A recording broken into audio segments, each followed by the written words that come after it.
ಕೆಲವು questions answers ಜನಕ್ಕೆ ಎಲ್ಲ ನಮ್ಮ ಸಿಬ್ಬಂದಿಗೂ ಅರ್ಥ ಆಗಲಿ ಅಂತ.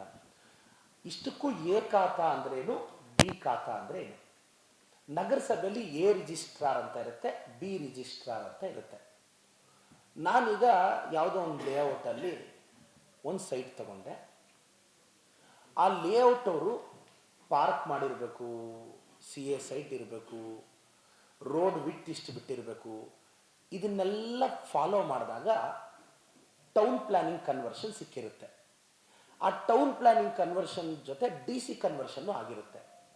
ಈಗ ನಾನು ಡಿ ಸಿ ಕನ್ವರ್ಷನ್ನು, ಟೌನ್ ಪ್ಲಾನಿಂಗ್ ಕನ್ವರ್ಷನ್ನು ಎಲ್ಲ ದಾಖಲೆಗಳು ಇಟ್ಕೊಂಡು ನಗರಸಭೆಗೆ ಸಲ್ಲಿಸಿದಾಗ ನನಗೆ ಎ ಖಾತಾ ಅಂತ ಕೊಡ್ತಾರೆ. ಚಿಕ್ಕಬಳ್ಳಾಪುರದಲ್ಲಿ ಎ ಖಾತಾ ಇರೋರು ತುಂಬ ಜನ ತೊಗೊಂಡ್ಬಿಟ್ಟಿದ್ದಾರೆ.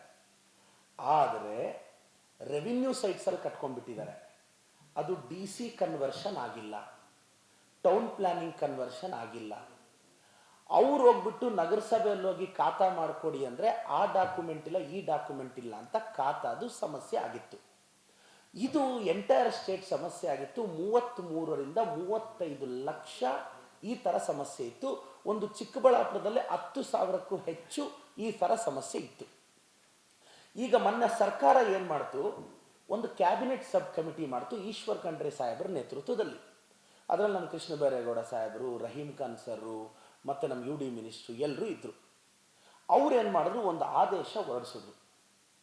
ಆದೇಶ ಏನು ಅಂದರೆ, ಕರ್ನಾಟಕ ಪೌರಸಭೆಗಳ ಅಧಿನಿಯಮ 1964 ಪ್ರಕರಣ 94 ಮತ್ತು 76 ಪ್ರಕರಣ 110ರಲ್ಲಿ ವಿನಾಯಿತಿಗೊಳಪಟ್ಟ ಆಸ್ತಿಗಳನ್ನು ಹೊರತುಪಡಿಸಿ ಆಸ್ತಿಗಳನ್ನು ಆಸ್ತಿ ತೆರಿಗೆ ವ್ಯಾಪ್ತಿಗೆ ತರಬೇಕು.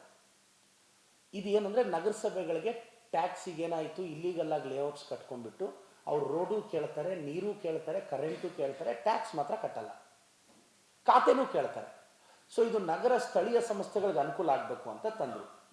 ಈಗ ಎ ರಿಜಿಸ್ಟ್ರಾರ್ ಅಂದರೆ ಎ ಖಾತಾ ಯಾವುದಕ್ಕೆ ಬರ್ತಾ ಇತ್ತು ನೋಡಿ, ಒಂದು ಗ್ರಾಮ ಠಾಣ ಬರ್ತಿತ್ತು ಎ, ಇದಕ್ಕೆ ಸರ್ಕಾರಿ ಅಥವಾ ನಿಗಮ ಮಂಡಿಗಳ ಜಾಗ ಬರ್ತಿತ್ತು, ಕಂದಾಯ ಇಲಾಖೆಯಿಂದ 94CC ಕೊಟ್ಟಿರೋ ಹಕ್ಕುಪತ್ರ ಬರ್ತಿತ್ತು, ಸಕ್ಷಮ ಪ್ರಾಧಿಕಾರದಿಂದ ಟೌನ್ ಪ್ಲಾನಿಂಗ್ ಈಗ ಹೊಸದಾಗಿ ಲೇಔಟ್ಸ್ ಮಾಡ್ತಿದಾರಲ್ಲ ಅವ್ರದ್ದೆಲ್ಲ ಎ ಖಾತಾ ತಗೋಬೋದು ಅವ್ರು ಈಸಿಯಾಗಿ.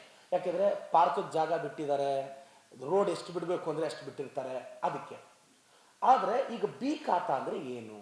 ನಾವು ಕೊಡ್ತಾ ಇರೋದು ಬಿ ಖಾತಾ. ಈ ಅಭಿಯಾನ ಬಿ ಖಾತದ್ದು. ಬಿ ಖಾತಾ ಅಂದರೆ ಭೂ ಪರಿವರ್ತನೆಯಾಗಿ ಸಕ್ಷಮ ಪ್ರಾಧಿಕಾರದಿಂದ ಅನುಮೋದನೆಯಾಗದ ಬಡಾವಣೆಗಳು,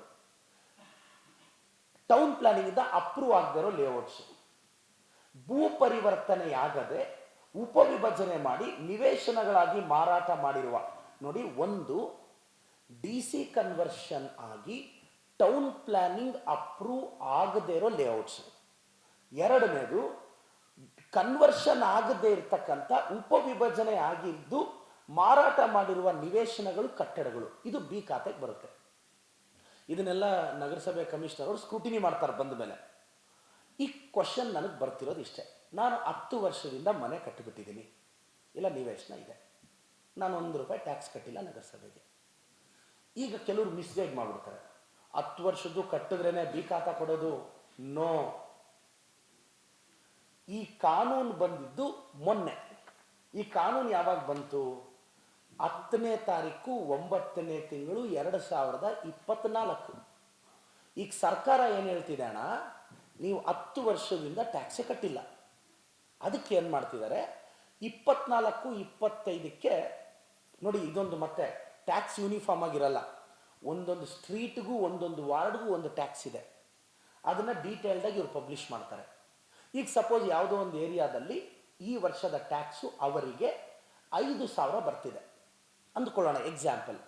ಅವ್ರೇನು ಮಾಡಬೇಕು, ಇಂಟು 2 10,000 ಕಟ್ಟಿದ್ರೆ ಅವ್ರಿಗೆ ಬಿ ಖಾತಾ ಕೊಡ್ತಾರೆ. ಇದು ಎಕ್ಸಾಂಪಲ್. ನೆಕ್ಸ್ಟ್ ಇಯರಿಂದ ಟ್ಯಾಕ್ಸ್ ಕಟ್ಕೊಂಡು ಹೋಗ್ಬೇಕು. ಇದು ಗೊಂದಲ ಆಗೋದು ಬೇಡ. ಮತ್ತೆ ಬಿ ಖಾತಾ ನಾವು ಯಾರು ಕೊಡಲ್ಲ, ನೀವೇನಾದರೂ ಗೌರ್ಮೆಂಟ್ ಲ್ಯಾಂಡಲ್ಲಿ ಇದ್ದರೆ, ನನಗೆ ಗೊತ್ತಿರೋ ಪ್ರಕಾರ ಅದರ ಸಂಖ್ಯೆ ಕಡಿಮೆ. ನಿಗಮ ಮಂಡಳಿಗಳಿಗೆ ಅಂತ ಜಾಗ ಕೊಟ್ಟಿದೆ ಗೌರ್ಮೆಂಟು, ಅದರಲ್ಲಿ ಏನಾದರೂ ಕಟ್ಕೊಂಡ್ಬಿಟ್ಟಿದ್ರೆ, ಅಥವಾ ನಗರಸಭೆ ಪ್ರಾಪರ್ಟಿಯಲ್ಲಿ ಕಟ್ಕೊಂಡಿದ್ರೆ, ನನಗೆ ಗೊತ್ತಿರೋ ಪ್ರಕಾರ ಒಂದು 5% ಅಷ್ಟೇ ಎಕ್ಸೆಪ್ಷನು, ಮಿಕ್ಕಿದ 95% ಈ ಜಾಗಗಳಲ್ಲಿ ಇಲ್ಲ, ನನಗಿರೋ ಮಾಹಿತಿ. ನಾವೇನು ಮಾಡ್ತೀವಿ, ಮತ್ತೆ ಕನ್ಫ್ಯೂಸ್ ಆಗಬೇಡಿ, ಬಿ ಖಾತಾಗೂ ಈ ಖಾತಾ ಕೊಡ್ತಾರೆ. ಈ ಮೀನ್ಸ್ ಸಿಂಪಲ್ ಎಲೆಕ್ಟ್ರಾನಿಕ್ ಖಾತಾ, ಡಿಜಿಟಲ್ ಖಾತಾ. ನಿಮ್ಮ ಮಾಹಿತಿಯನ್ನು ನಾವು ಡಿಜಿಟಲಲ್ಲಿ ಇಡೋದನ್ನ ಈ ಖಾತಾ ಅಂತೀವಿ. ಕೆಲವು ಮಿಸ್ಗೈಡ್ ಮಾಡಿಬಿಡ್ತಾರೆ ದಲ್ಲಾಳಿಗಳು, ಇದಕ್ಕೆ ಈ ಖಾತಾ ಕೊಡಲ್ಲ, ಬಿ ಖಾತಾ ಏನಿಲ್ಲ. ಎ ಖಾತಾನ ಸಿಸ್ಟಮ್ಗಿಟ್ರೆ ಅದು ಈ ಖಾತಾ, ಬಿ ಖಾತಾನ ಸಿಸ್ಟಮ್ಗಿಟ್ರೆ ಅದು ಈ ಖಾತಾ. ಈ ಮೀನ್ಸ್ ಎಲೆಕ್ಟ್ರಾನಿಕ್ ಖಾತಾ. ಇಲ್ಲೂ ಹೇಳಿದ್ದಾರೆ, ಬಿ ರಿಜಿಸ್ಟಾರ್ನಲ್ಲಿ ದಾಖಲಿಸಿರುವ ಆಸ್ತಿಗಳಿಗೆ ಈ ಆಸ್ತಿ ತಂತ್ರಾಂಶದಲ್ಲಿ ನಮೂನೆ 2A 3A ಸೃಜಿಸಿ ನೀಡಬಹುದಾಗಿದೆ, ಕೊಡ್ತೀವಿ. ಮತ್ತೆ ಇಲ್ಲಿ ಈ ಖಾತಾ ಪಡೆಯಲು ಸಮಸ್ಯೆಗಳಿದ್ರೆ ಏನು ಮಾಡೋದು, ಅದಕ್ಕೆ ನಾವು ಡೆಡಿಕೇಟೆಡ್ ಕಾಲ್ ಸೆಂಟರ್ ಓಪನ್ ಮಾಡಿಸಿದ್ದೀವಿ. ಸದ್ಯಕ್ಕೆ ನಾವು ಚಿಕ್ಕಬಳ್ಳಾಪುರ ಎಲ್ಲ ಡಿಸ್ಟಿಕ್ ಇದು ಮಾಡಿದ್ದಾರೆ. ಚಿಕ್ಕಬಳ್ಳಾಪುರಕ್ಕೊಂದು ಹೆಲ್ಪ್ಲೈನ್ ನಂಬರ್ 08156275557 ಒಂದು ಹೆಲ್ಪ್ಲೈನ್ ನಂಬರ್ ಇಟ್ಟಿದ್ದೀವಿ. ಒಂದು ವಾಟ್ಸಪ್ ನಂಬರು ಕೊಟ್ಟಿದ್ದೀವಿ, 9739694523. ಮತ್ತು ಈಗ ಸದ್ಯಕ್ಕೆ ಒಂದು ಪ್ರಭು ಅನ್ನೋರು ಬಿಲ್ ಕಲೆಕ್ಟ್ರು, ಅವ್ರ ನಂಬರು ಕೊಟ್ಟಿದ್ದೀವಿ. ಇದನ್ನು ಮಾಧ್ಯಮ ಪ್ರಕಟ ಮಾಡ್ತೀವಿ. ಇದು ಮತ್ತು ಏನೇ